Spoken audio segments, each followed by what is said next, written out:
no Evangelho, no livro do profeta Ezequiel, capítulo 37.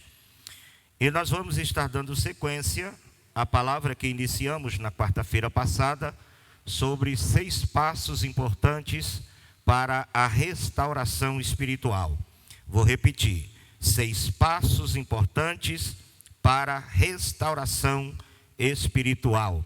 Vocês podem repetir esse tema todos juntos? 1, 2, 3.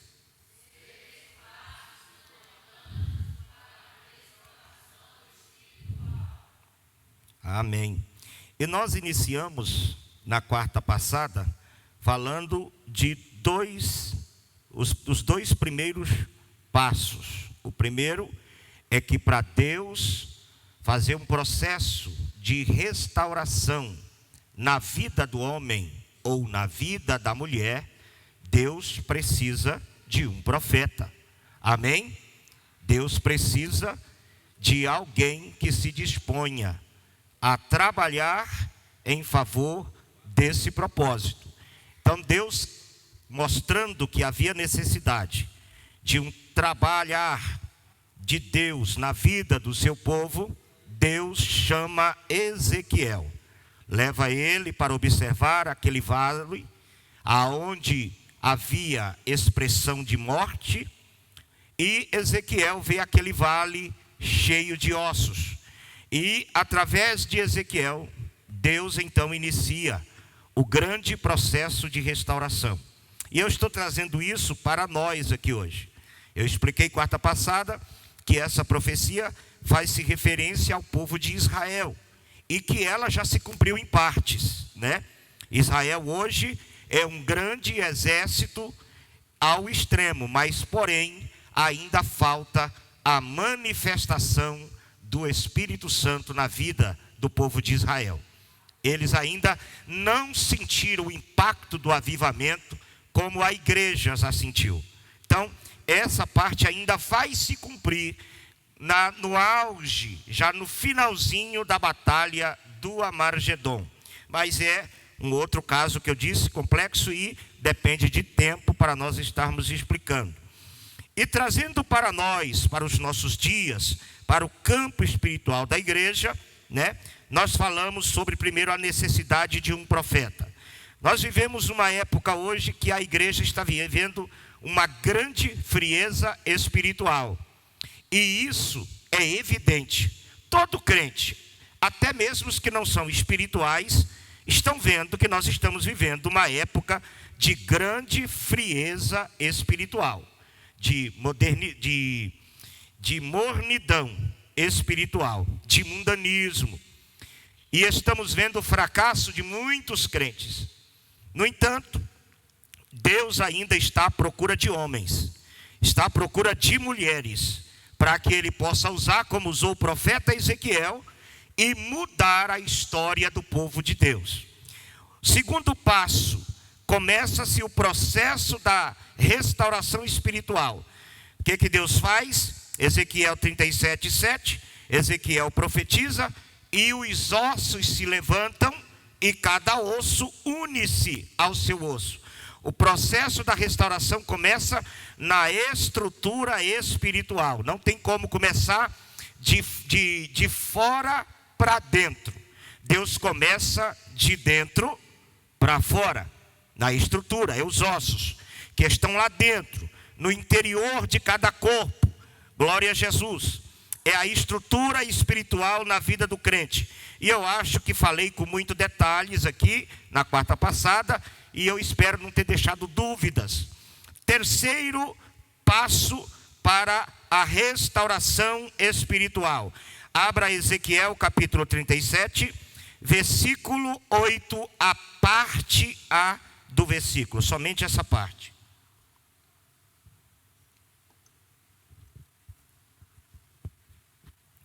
Ezequiel capítulo 37, verso 8, parte A do versículo. Vamos lá? 1, 2, 3.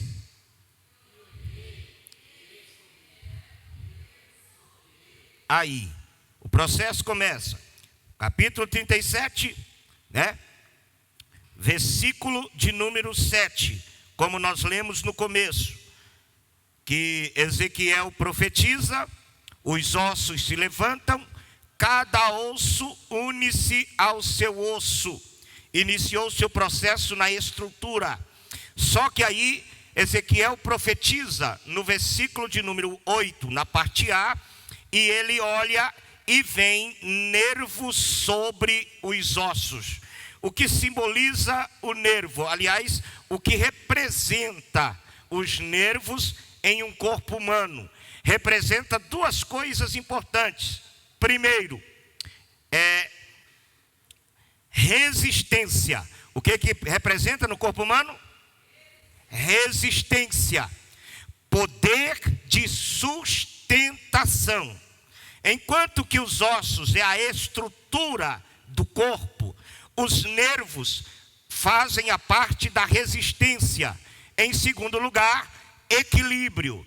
Então os nervos têm duas partes importantes no corpo: resistência e equilíbrio. Diga, resistência e equilíbrio. Mais uma vez. Só mais um pouquinho de retorno aqui, coisinha mínima, só para dar um tss, tá bom? Resistência e equilíbrio. Se nós trabalharmos a nossa estrutura espiritual, aquela que nos garante convicção, nos garante certeza. Por que que os discípulos de antigamente, eles, por causa do evangelho, se submeteram às mortes mais cruéis que já existiu na história do mundo? Queimados em fogueira, vivos, junto com as suas famílias, e eles não negavam a fé.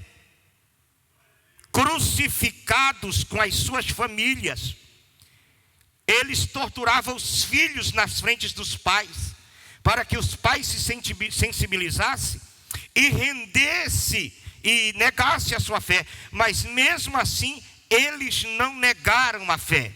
Estrutura, convicção, certeza. Estavam dispostos, sabiam o que queria. Não conheciam a Cristo apenas porque ouviam um homem falar, nem tampouco porque haviam lido nas páginas da Bíblia. Conheciam a Cristo porque tinha um relacionamento íntimo com Jesus e sabia que Jesus era real. Então isso promovia estrutura na fé daquele povo. Estava me lembrando hoje em casa de um testemunho que eu vi ainda quando eu era novo na fé, ainda jovem na fé, de um casal de missionários que foram presos nas janelas 1040, mas eu não me lembro o país. Eu tinha isso escrito, né? Eu gostava de escrever, mas eu não lembro de um país em que eles foram apanhados. E então, eles colocaram eles dentro de um buraco e trouxeram máquinas com grandes pedras, né? Essas redes, cavadeira, essas pá mecânicas, com grandes pedras para jogar em cima da família. Era o missionário, a esposa e 3 filhos. E eles com essas pá virada e ele abraçado com a família ali naquele buraco, disseram para eles: olha, nega essa fé, rapaz, abandona esse Jesus e a gente te tira daí e você pode ir embora para o seu país. Você só precisa negar o seu Jesus. E aquele missionário começou a olhar para os seus filhinhos, o seu filho de 5 anos de idade, e começou a sentir uma dor muito grande. E ele pensou consigo: se eu negar e tirar minha família daqui, escapar com a minha família, com certeza lá na frente Jesus vai me perdoar. Eu tenho certeza que se eu pedir perdão, Ele vai me perdoar. É o que a gente pensa, né? Aquele momento era o momento do tudo ou nada. Era o momento da sua maior decisão, muito mais do que quando ele aceitou Jesus como Salvador da sua alma. E ele, sensibilizado, quando estava para negar, seu filhinho olhou para cima assim e disse: olha, pai, Jesus está em pé e está fazendo assim para nós. Não nega não, pai, porque daqui a pouco, filhinho de 5 anos, daqui a pouco nós estaremos nas mansões de glória com Jesus. A criança, aleluia, glória a Deus.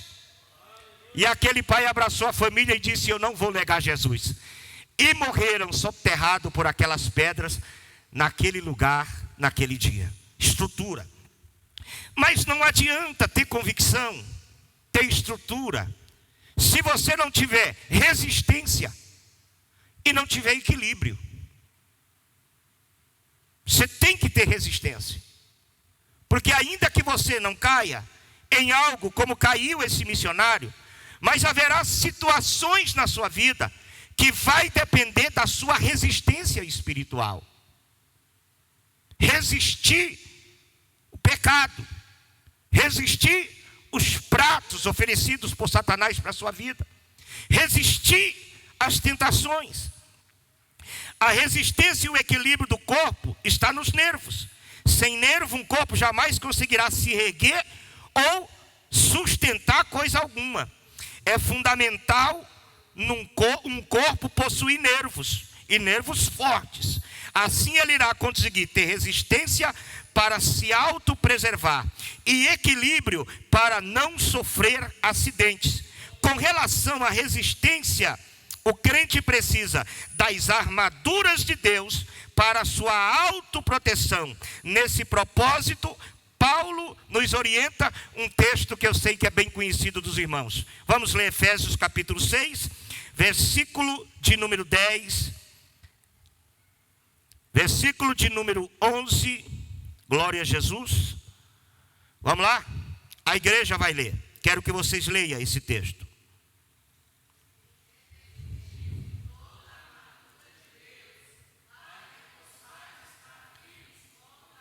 Versículo 10, primeiro, versículo 10, por favor.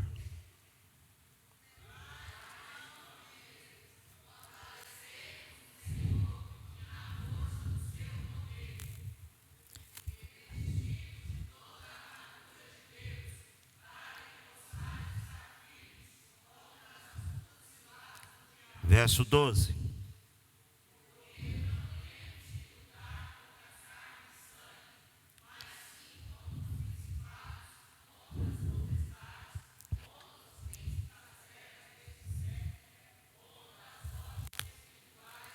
Verso 13. Verso 13.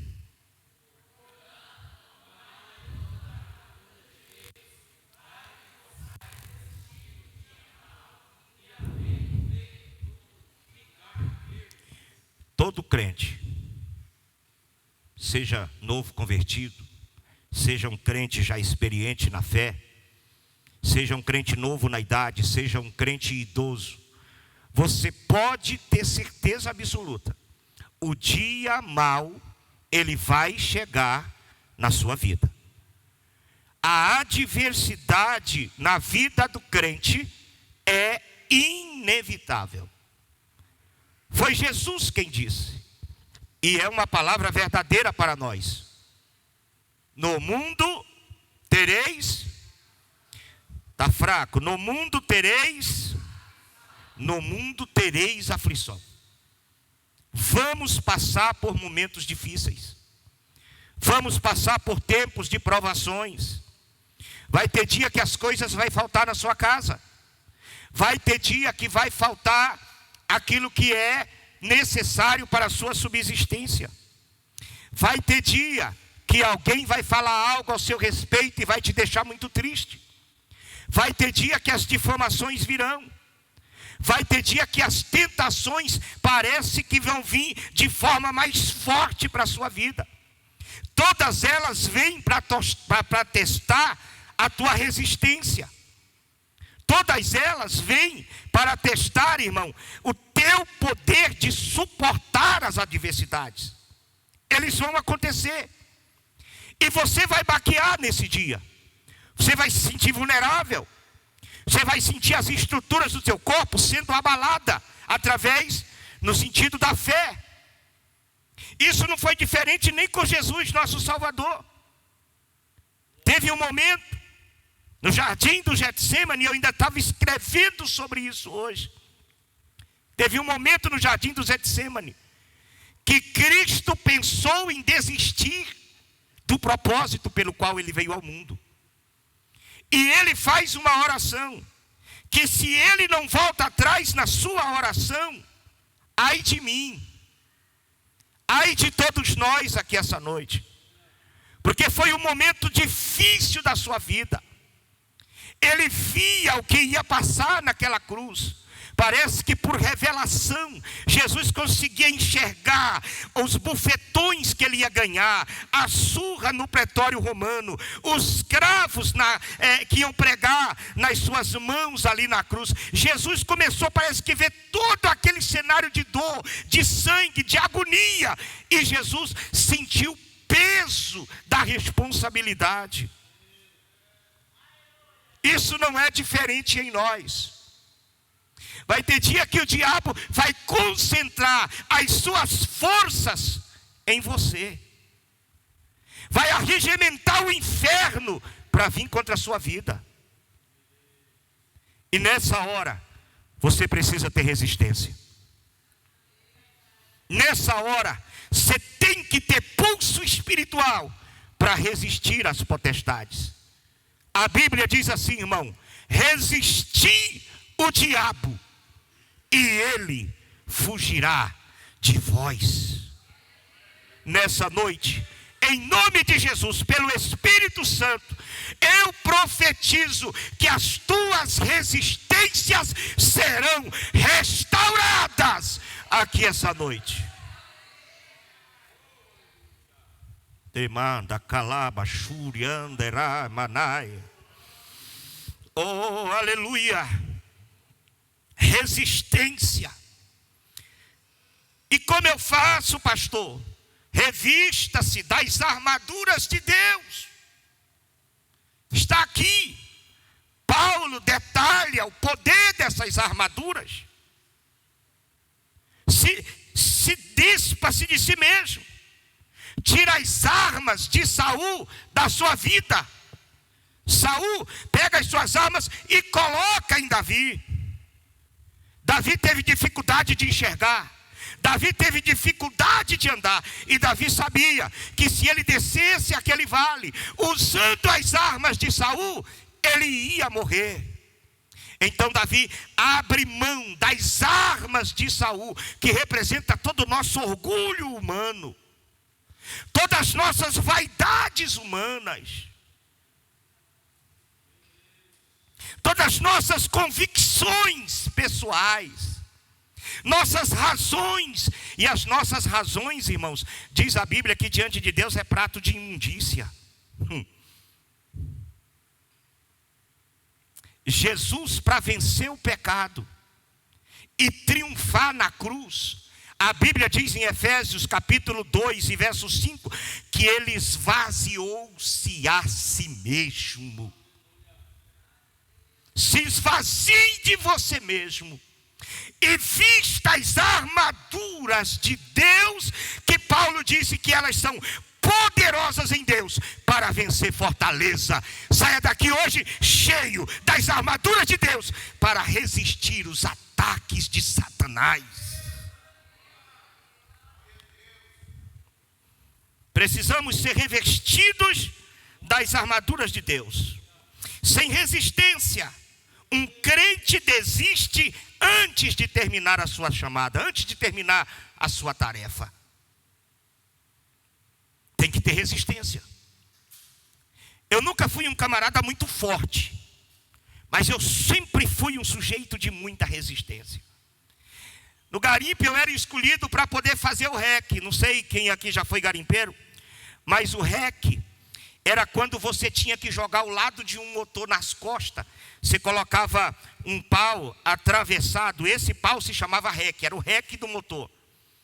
Você pegava um pau grande de mais ou menos 3,5 até 4 metros, grosso, amarrava o motor naquele pau, e aí você entrava debaixo, o outro entrava no outro para levar aquele motor de quase 200 quilos.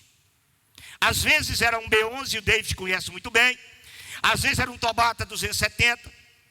Teve vez de nós ter que carregar um MWM de 2 cilindros. E o B11 ele era maneiro. Por ser maneiro, tinha que levar ele acoplado com a bomba, que era quase 70 quilos. Então, quem era o que era escolhido, não era o que era mais forte, é o que era mais resistente. Às vezes tinha camarada musculoso, bem forte lá no garimpo, muito mais do que eu, que era magrinho. Mas quando subia, porque tinha que subir 6 metros de barranco com aquele motor para tirar ele para fora do barranco. Mas quando em determinado momento lá ele não aguentava o peso, ele soltava o reque e o motor caía. Machucava quem estava atrás e o motor saía rolando e às vezes caía dentro d'água. Você tinha que entrar na água agora, 3 metros de fundura de água para tirar o motor da água, para subir ele para cima. Então ele já me escolhia, pega o divino na frente. Porque ele sabia que eu ia com a veia do pescoço dessa grossura, mas eu não deixava o motor cair. Não era porque eu tinha força, é porque eu tinha resistência. Eu tinha capacidade de aguentar o peso até chegar lá em cima, mesmo que doendo tudo. Tinha hora que quando chegava lá em cima, eu caía quase desmaiado. Mas eu nunca deixei um motor cair, levando ele na frente. Nunca deixei cair, nem atrás. O peso da obra não é maneiro. E o peso da vida também não é. Se tem uma coisa que eu costumo dizer que é injusto, é a vida. Porque a vida dificilmente te proporciona momentos de descanso e de paz intensa. A vida sempre te cobra, sim ou não? Todos os dias a vida te cobra uma coisa. Todos os dias você tem que pagar algo para a vida. Até que chega o momento que a vida tira tudo que você tem. É a vida. Mas você tem que ter capacidade de resistência, de aguentar o peso das situações, de suportar as investidas que virão. Como disse Paulo, de suportar o dia mau que há de vir. Ou talvez você está suportando esse dia mau agora. Essa palavra, ela vem ao encontro da tua necessidade. O Espírito do Senhor quer te tomar aqui essa noite e quer fortalecer. E eu falo sentido Deus, as tuas resistências. Suporta um pouco mais. Aguenta, irmão, um pouco mais. Aguenta esse peso. Porque para os vencedores há uma coroa gloriosa nos esperando nas mansões eternas. Aleluia. E a obra também pesa muito. E eu não preciso falar porque eu ministrei sobre desgaste espiritual esses dias. E falei o que é que provoca tanto desgaste na vida da gente. É só ir lá no YouTube e procurar lá que você vai aprender muito a respeito de desgaste espiritual. Mas é fundamental que o crente tenha resistência, para que ele não venha cair na estrada da vida, se postar diante do adversário. Por isso, meus irmãos, é fundamental que um crente tenha capacidade de suportar as aflições, combatendo veementemente as investidas de Satanás todos os dias. E eu vou te dizer uma coisa: enquanto teu pulmão tiver fôlego para soprar e houver vida no teu corpo, o diabo não vai desistir da tua alma.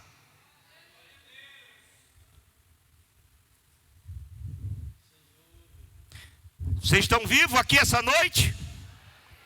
Podem dizer glória a Deus? Glória. Paulo, sabendo disso, e que ele já estava chegando no final da carreira, e eu posso dizer uma coisa: dá para pensar em alguém depois de Jesus mais resistente do que Paulo? Sim ou não?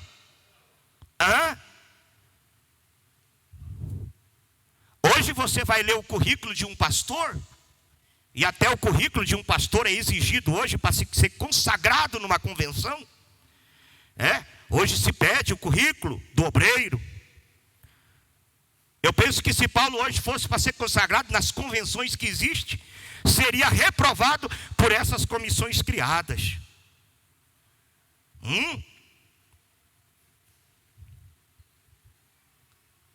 O currículo de Paulo era diferente dos de hoje. Os catedráticos de hoje. O currículo de Paulo era: fui apedrejado 3 vezes. Uma vez fui dado como morto. Passei uma noite e um dia no abismo. Vigílias, não conto a quantidades. Perseguições, não me lembro mais quantas. Perseguições com os de fora, perseguições com os da igreja. Tomei 4 açoites. 3 quarentenas de açoite, 120 chibatadas de azorrague.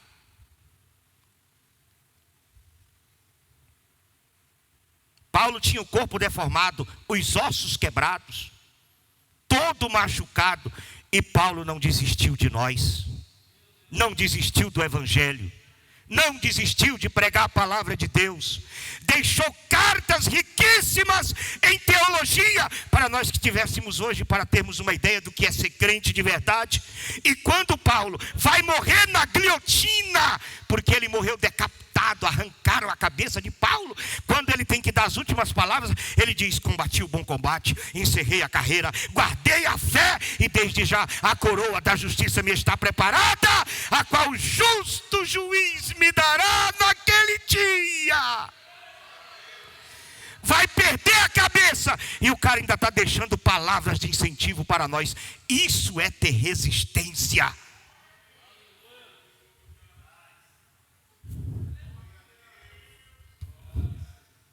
Falta resistência na igreja moderna. Crente deixa de vir para a igreja porque está com raiva de fulano. Muda de igreja porque alguém falou mal dele. Desvia, sai, larga Jesus, porque as adversidades são fortes na vida dele. Tem gente na janela 10:40, dando glória a Deus, sabendo que naquele dia, se for pego, vai morrer. Tem crente na China, fazendo culto nos esgotos, celebrando Santa Ceia dentro dos esgotos. Aleluia! E não desiste de Jesus. E não desiste da fé. Aleluia. Busque em Deus resistência. Precisamos de um agir de Deus para restaurar a nossa resistência espiritual. Aí Paulo escreve para Timóteo, na 2ª carta, capítulo 4 e verso 5: mas tu, sê sóbrio em tudo, sofre as aflições, faz a obra de um evangelista, cumpre bem o seu ministério. E outra coisa, Timóteo, resiste até o fim. Em segundo lugar, precisamos, em primeiro, de resistência, simboliza os nervos. Em segundo lugar, precisamos de equilíbrio. Resistência e equilíbrio. Repita mais uma vez, eu gostei. Vamos lá, 1, 2, 3. E equilíbrio. Sem equilíbrio, um crente se torna perspicaz e fanático, propenso a se tornar agente provedor de heresias. Se por um lado temos que ter equilíbrio, ter resistência para suportar, por outro lado temos que ter equilíbrio com relação às coisas espirituais. Eu já vi muitos crentes, mas muitos mesmo, que por falta de equilíbrio com relação às coisas espirituais, se desviaram na fé. Eu conheci um obreiro que todo culto ele tinha que profetizar na igreja, todo culto.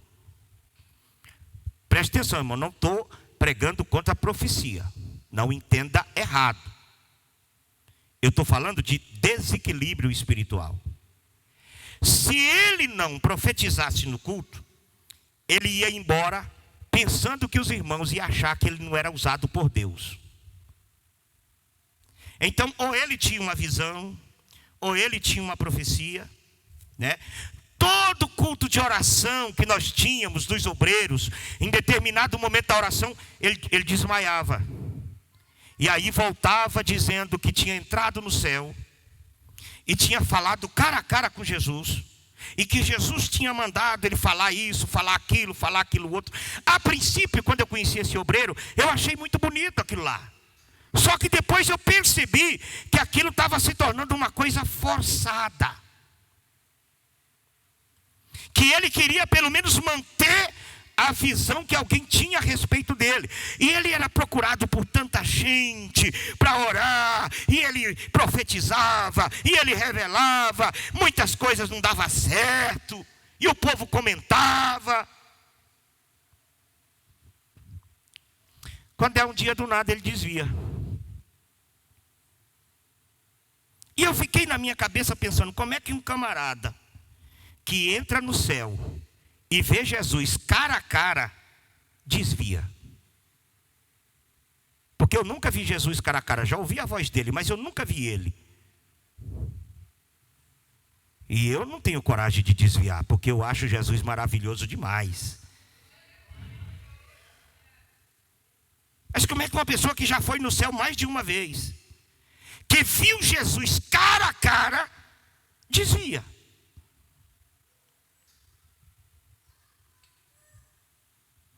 Sabe por que ele desviou? Porque ele começou a não dar conta de conviver com tanta mentira com relação às coisas espirituais.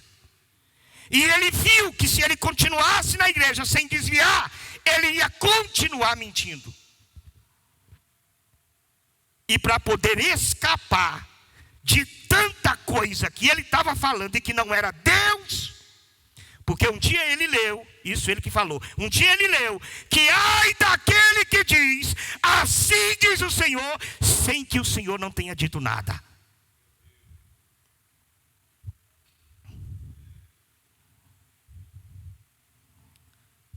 Aleluia!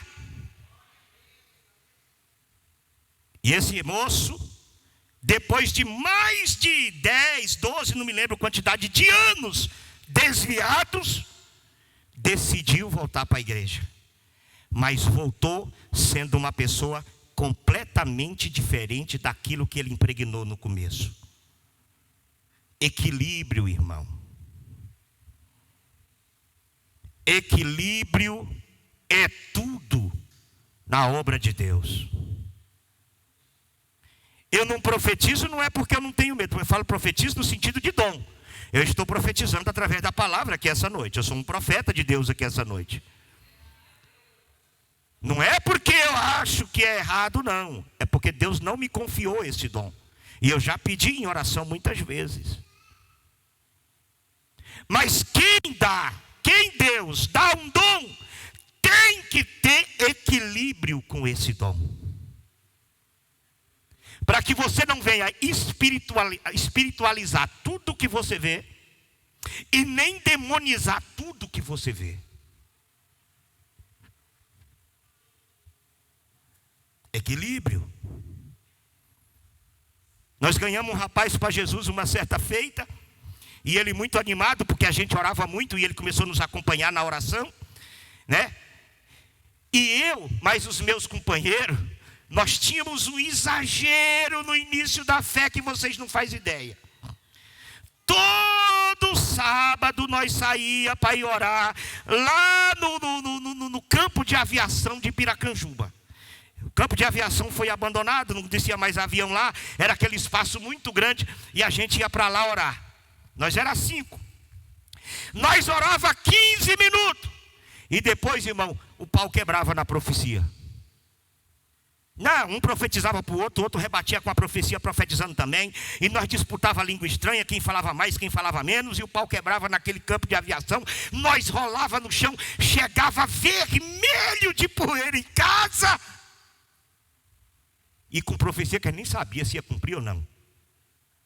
E o pastor Laércio um dia nos seguiu de longe, para saber onde é que nós estávamos indo. Os 5 jovens mais cheios do Espírito Santo da igreja, era nós. Paletó e gravata. E a gente foi para aquele campo de aviação e ele ficou de longe, observando. No outro dia ele chamou nós 5 lá na casa dele. E ele deu um cacete em nós com a Bíblia. E mandou nós deixar de ser menino, de brincar com as coisas de Deus.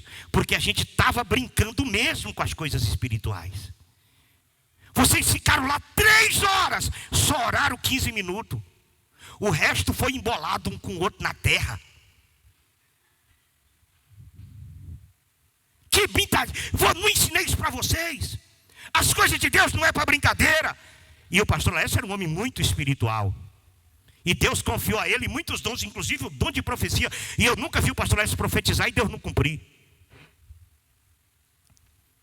E um dos nossos um dia falou uma coisa que marcou.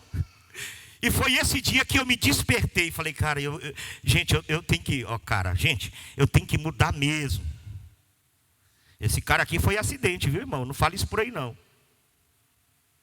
Ele chegou assim e disse, irmão divino, eu tive uma visão agora, glória. E começou a falar em língua. Falei, conta, rapaz, conta a visão. Ele disse, eu estava assim, estava tudo claro. Eu fechei os olhos, escureceu tudo. É uma visão, não é? Eu falei, mas se fechar os olhos, escurece mesmo, aí.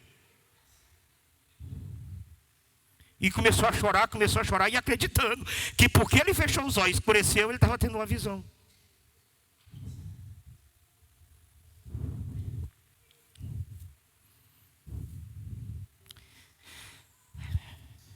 Só existe uma coisa que pode trazer equilíbrio espiritual para a igreja: a palavra de Deus, que te ensina a ter dom de discernimento, discernir o que é e o que não é, o que é certo do que é errado, o que é Deus e o que não é Deus. A palavra de Deus no meu coração gera em mim maturidade para ter equilíbrio espiritual. Existem 2 coisas que promovem equilíbrio espiritual: graça e conhecimento. Graça aqui é unção, é poder, é vida espiritual ativa. E conhecimento é 2 remos. Quantos remos, irmão? 2. Você entra numa canoa, eu não remo com 2 remos, né? Mas no sentido espiritual aqui, são 2 remos. Um se chama graça e o outro se chama conhecimento. Eu tenho que ter equilíbrio no conhecimento, para que eu não me torne um cético, fatalista e frio. Porque conhecimento sem graça produz conhecimento e frieza. E que eu não venha ser cheio da graça sem conhecimento, para que eu comece a produzir heresia. Porque é graça sem conhecimento que faz crente adorar anjo, que faz o camarada chegar com um chifre de carneiro chamado chofar dentro da igreja e tocar aquele chifre, acreditando que quando ele toca aquele chifre os anjos descem. Quem falou, irmão, que barulho de chifre chama anjo? Onde está escrito esse negócio? Isso não é graça sem conhecimento? Isso não é desequilíbrio espiritual? Trazer a pretextos do judaísmo para dentro da igreja cristã e judaizar o culto cristão. Começar a construir a arca da aliança e colocar a arca da aliança aqui para que os irmãos, a arca da aliança. A arca da aliança era um símbolo da presença de Deus para Israel. A nossa arca está aqui nessa noite. Você não precisa ver, mas você sente ela. Jesus Cristo, nosso Salvador, Ele é a nossa arca da aliança.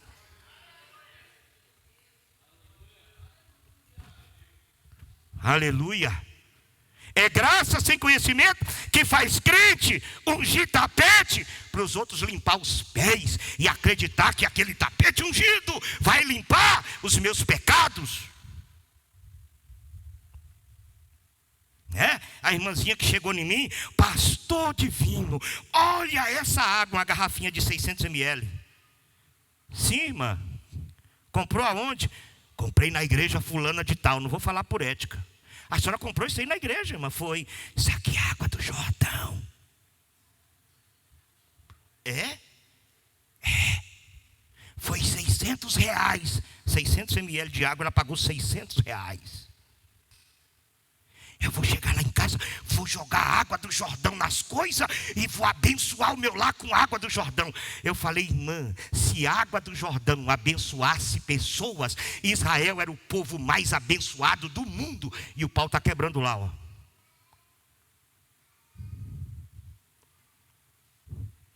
E você acha que aquilo era água do Jordão, irmão? Está arriscado aquele troço lá ser água bem aqui do meia ponte.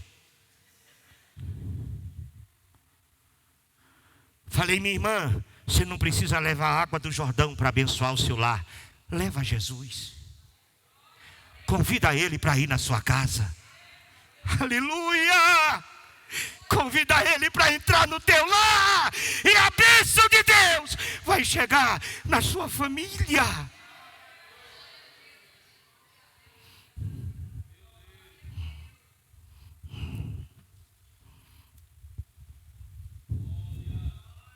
Bendito é o nome do Senhor para sempre.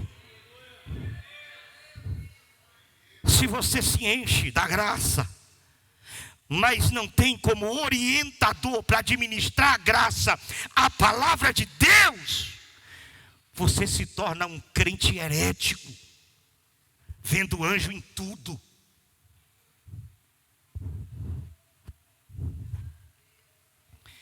Então o que a Bíblia diz? Vamos lá. Vamos ver a palavra de Deus. Tomara que esse bicho aqui não tenha acabado a gasolina, porque parece... acabou não. Vamos lá. O que diz a palavra de Deus? 2 Pedro, capítulo 3, verso 17 e verso 18. Vamos lá. Glória a Jesus. A igreja leia, portanto, vamos lá, 1, 2, 3.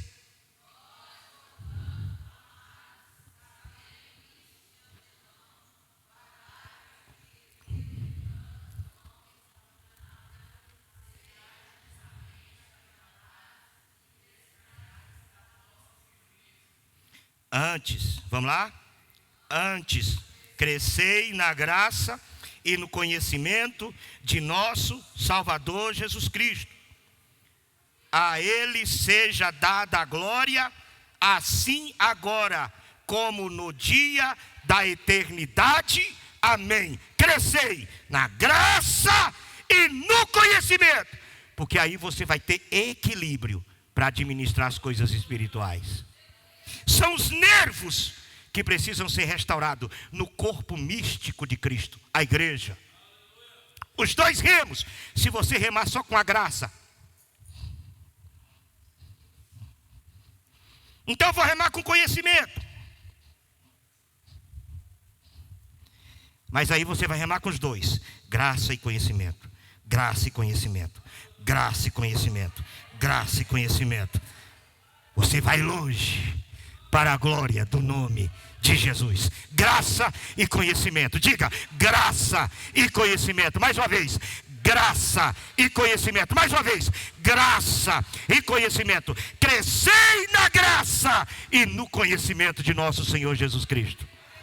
Tenha equilíbrio.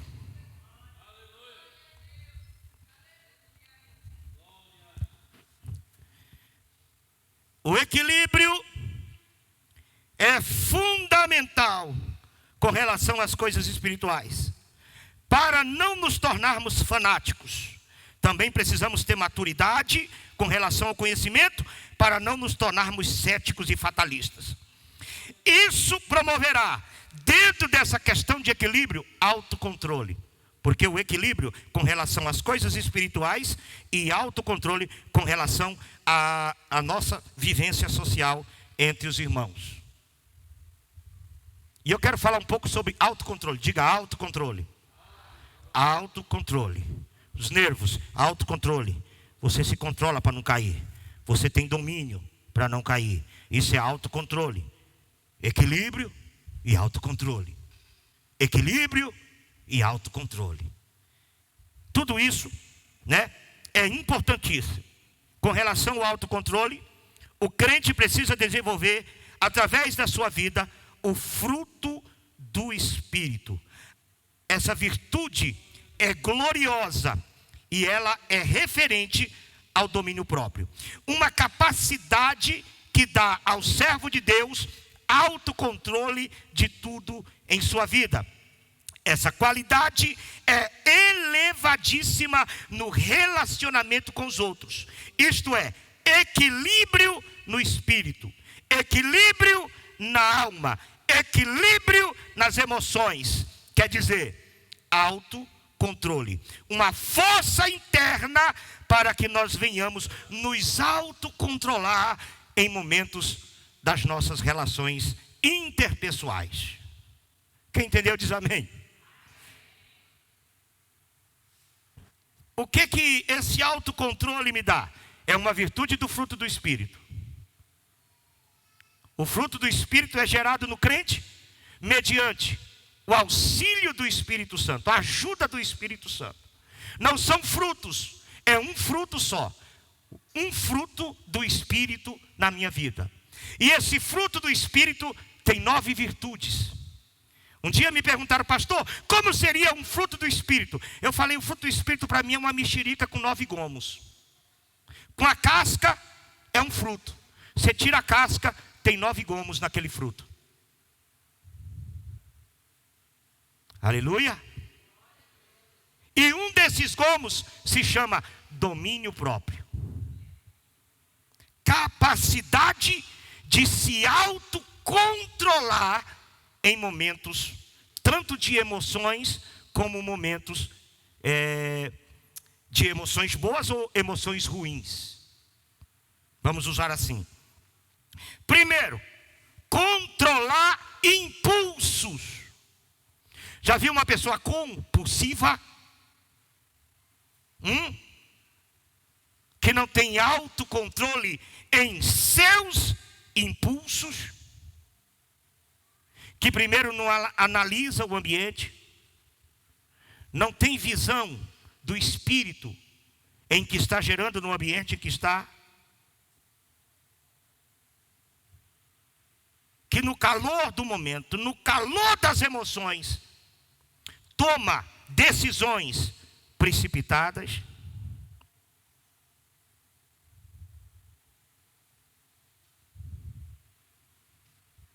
Eu podia dar um exemplo de Pedro, mas eu não vou fazer, porque eu sei que muitos aqui já tiveram experiências de tomar determinadas decisões por impulso, por causa do calor do momento.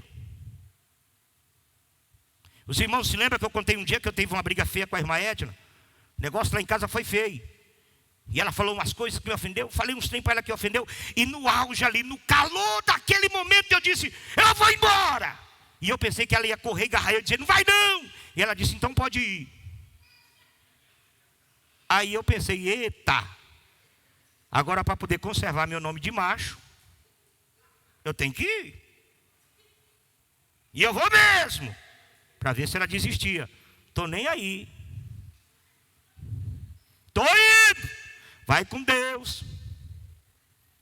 Aí quando eu saí de casa com o carro, eu pus a mão na cabeça e, meu Deus, o que eu fiz? Jesus, aonde eu estava com a cabeça? Quem aqui já fez algo semelhante aí?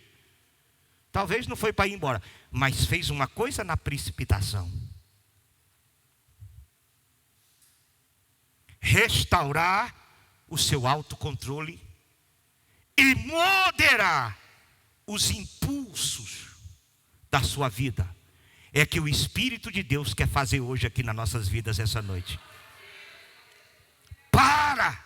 Quando o negócio está acalorado, quando ali a conversa começou a partir para um âmbito que vai trazer prejuízo, ora, diz Espírito de Deus, domina meu ser e me ajuda a me decidir agora de forma que o teu nome seja glorificado. Se você fizer isso, o Espírito te socorre naquele momento. E você não vai ter que passar uma madrugada tão difícil como eu passei naquele dia. Porque na verdade eu não queria ir. Era só um susto, mas não deu certo. Eu é que tomei um susto. Tomei um rala do meu pastor, que me chamou de menino, fez eu voltar para casa e pedir perdão. com cara de tacho, eu tive que entrar no quarto e pedir perdão.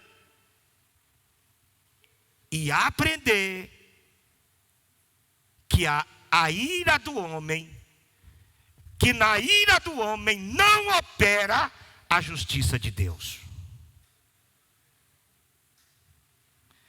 Então, precisamos de uma restauração nos nossos impulsos. A outra sim, desejos, autocontrole em nossos desejos. Por que alguém adultera? Porque não tem autocontrole dos seus desejos. Por que alguém se prostitui? Porque não tem autocontrole dos seus desejos. Tem que ter autocontrole, tem que ter domínio, tem que pedir ajuda do Espírito Santo. Por que alguém é viciado em pornografia? E tem muitos jovens, irmãos, obreiros. Como é que o senhor sabe, pastor? Porque obreiro conversa com obreiro. E quando um obreiro encontra um obreiro que ele pode confiar nesse obreiro, ele conta suas fraquezas porque precisa de oração. Meu pastor, me ajude. Eu vi o senhor, já teve obreiro que me viu, eu pregando. Meu pastor, eu estava aqui, o senhor estava pregando aí, o Espírito de Deus tocou no meu coração, que o senhor é a pessoa que eu precisava para conversar. E foi me contar das suas fraquezas com relação à pornografia. E eu orei por ele. E até hoje, quando esse obreiro me vê, ele me agradece. Por quê? Porque eu não tenho autocontrole. Porque eu não sei dizer não para aquele botãozinho do celular, ou do tablet, ou não sei da onde. Porque o dedo é mais forte do que o meu entendimento. E Deus não quer te ver em queda, destruído, desmoralizado. Deus quer que você seja restaurado essa noite. Tenha controle dos teus desejos. E subjugue a tua carne à presença de Deus. É fácil, sim ou não? É claro que não é. Mas é possível, sim ou não? O Espírito de Deus está aqui. Ele é o agente fortalecedor da igreja que nos ajuda a ter controle dos nossos desejos. Ninguém fica de pé por mérito pessoal. Alguém aqui, se está de pé, é a ajuda do Espírito Santo. Busque essa ajuda e seja restaurado nos teus desejos. Tenha autocontrole. Aleluia. Controlar suas paixões. Você sabe que a palavra paixão, ela pode ser traduzida por desespero. Paixão, ela é desespero. É alguém que está desesperado demais por uma situação que aconteceu e está em risco, ou desesperado porque quer uma coisa acima de qualquer custo. Ela é mais forte do que o desejo. É desespero. E essa pessoa, para poder conseguir o que quer, mata se for preciso.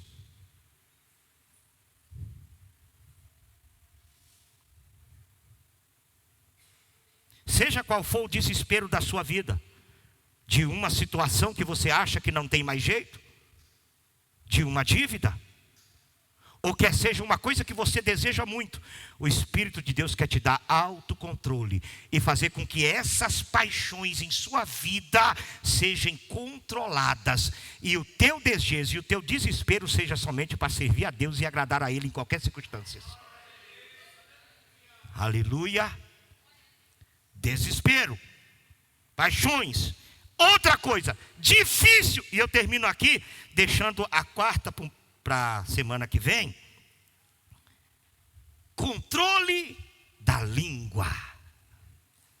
Equilíbrio no falar. É muito importante ter o controle da língua. E tem pessoa, irmão, que não tem controle da língua. Existe um ditado que diz assim: fulano fala que nem sente. Ele é tão descontrolado no que fala, que ele fala e não sente.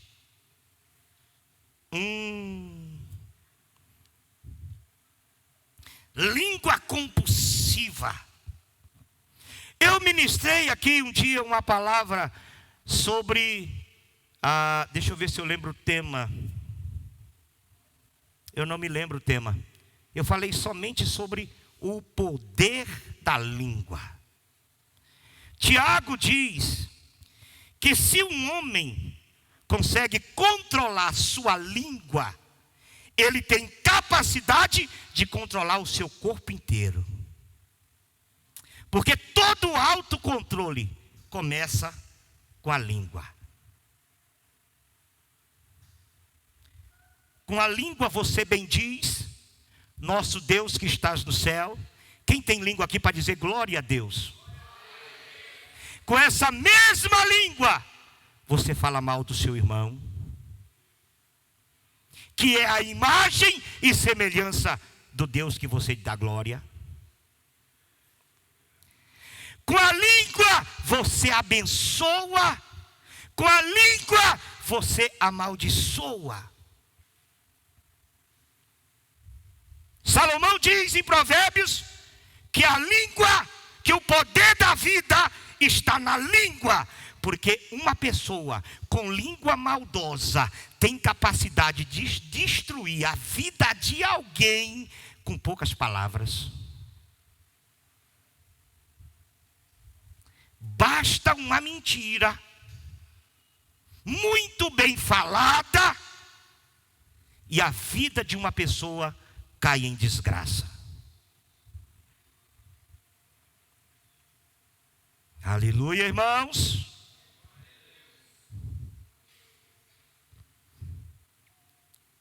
Deus quer nos dar autocontrole da nossa língua. Quer que você tenha controle naquilo que você fala e diz.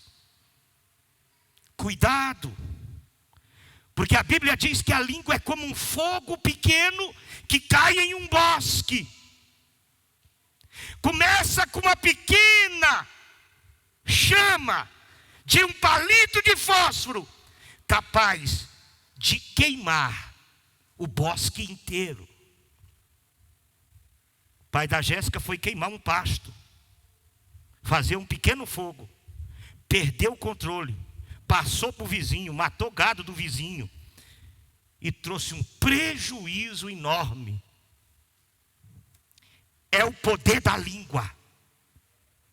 3 coisas não voltam nunca, diz um certo filósofo. Uma flecha lançada,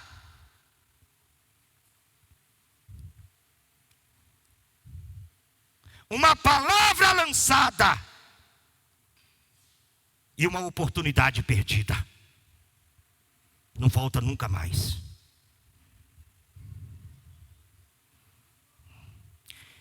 Enquanto a palavra está na sua boca, meu irmão, tu és senhor da tua língua. Quando a tua boca abre para falar a palavra, tu te torna escravo do que disse.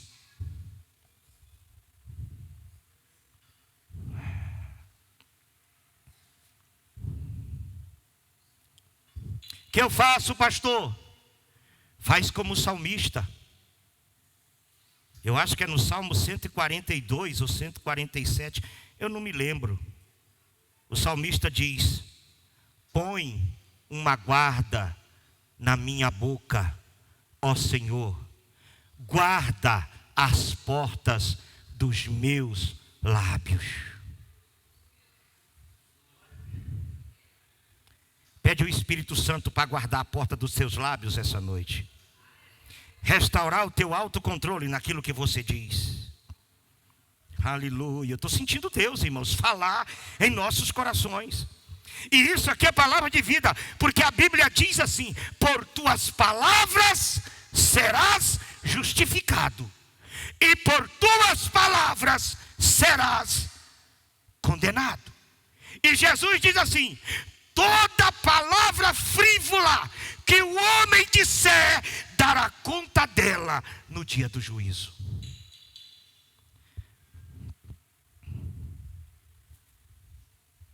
E se é verdade o que não sei se é os físicos que dizem, que diz que o som, ele nunca acaba.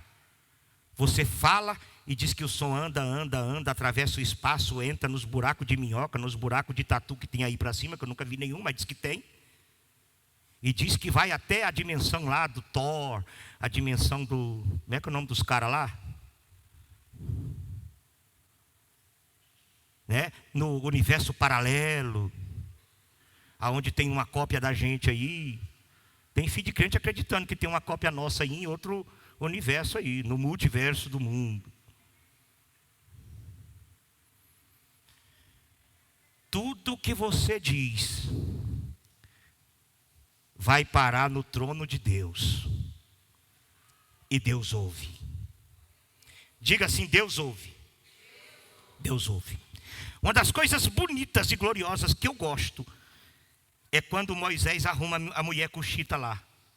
A mulher de Cuxi, né? A criolinha para casar. E a Miriam, eu acho que ela tinha preconceito. E quando viu que o irmão dela, que era o líder de Israel, o juiz de Israel, tinha arrumado uma mulher negra para casar, falou mal de Moisés por causa da mulher cuxita. E a Bíblia diz: e Deus ouviu. O que você diz, até mesmo na tua recâmara de dormir, o meu Deus ouviu. Aleluia. Cuidado com o que você diz. Cuidado para não tocar em pessoas que Deus resolve vingar os seus santos. A Bíblia diz: não maltrateis, não toqueis nos meus ungidos e não maltrateis os meus profetas. Esse povo, Deus gosta deles, ainda que esteja vivendo errado, mas Deus gosta. E quem vai punir esse povo é Deus. Mas Deus não permite ninguém tocar neles. Deus não permite. Deus chamou Moisés e diz: chama Arão e Miriam, leva na tenda, eu quero uma conversa com eles em particular. Vai lá, chama Arão, Miriam, Deus quer um particular com vocês lá na tenda. Capaz que a Miriam vai dizer: agora, o que eu fiz? Misericórdia, meu Deus do céu, Deus quer falar comigo, quer. Aí Deus chega em Miriam e Arão e diz assim: olha, primeiro, Miriam era profeta. Miriam era o quê? Profeta. Mas Deus descredencia Miriam na mesma hora. Deus diz assim: se houver profeta em Israel. Quando Deus diz se houver, significa que Miriam já não era mais. Se houver profeta em Israel, Miriam e Arão, sim, senhor, sim. Se houver, eu falo com eles por sonho ou por visão. Mas com meu servo Moisés, falo face a face, tete a tete. Eu chego e converso com ele. Com Moisés é diferente. E vocês não temeram falar contra meu servo Moisés.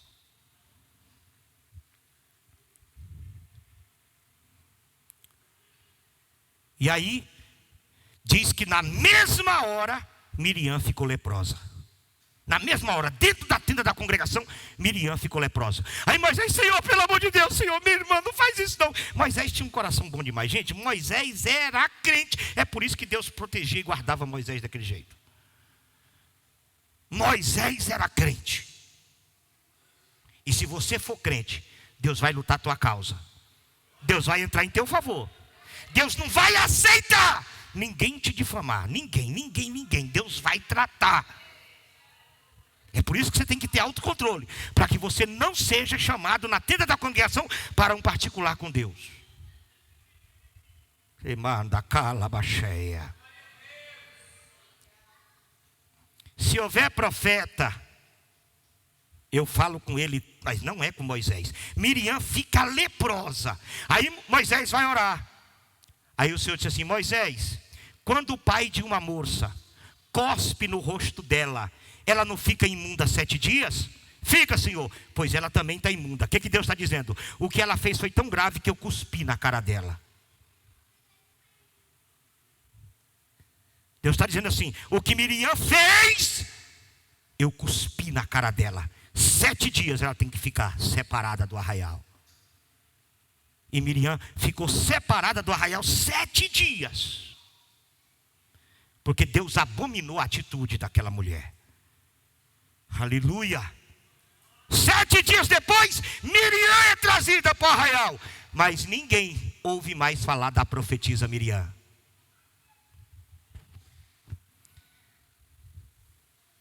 Diga a bênção de Deus. Diga a bênção de Deus. Não será invalidada na minha vida, porque eu terei autocontrole da minha língua. Levante a mão. Eu te abençoo com essa palavra, que ela continue falando bem forte no seu coração. Amém? Deus abençoe a amada igreja. Quarta que vem, se o Senhor continuar me abençoando, continuaremos em nome de Jesus.